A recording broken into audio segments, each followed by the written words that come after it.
Hi everyone, I hope you're having a really good week. I'm just going to read to you our next part of Luke for our devotionals, and I'm reading today from Luke chapter 4 verses 14 to 19.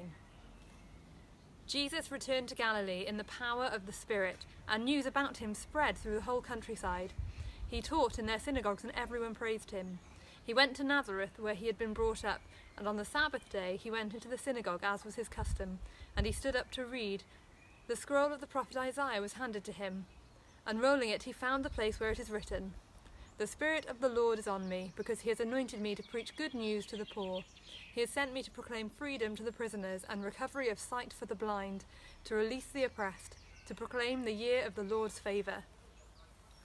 Now, there's two things I really pick up on in this passage.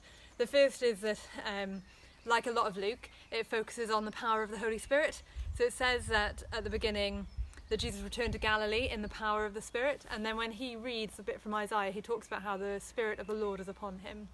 And I think that's really important to remember, that Jesus, though he was a man, had the Spirit of God and was God, but also to think that we have that same Spirit. You know, when Jesus left us, when he went up to heaven, he left behind the Holy Spirit, and if we believe in him, if we follow him, then we have that same power.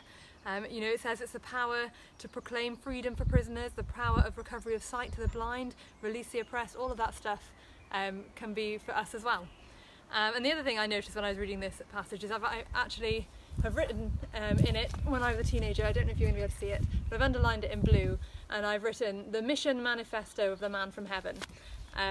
Although I might not phrase it like that now, it is really what Jesus was doing. He was reading out at the very start of his ministry what he'd come to do and why he'd come to save us.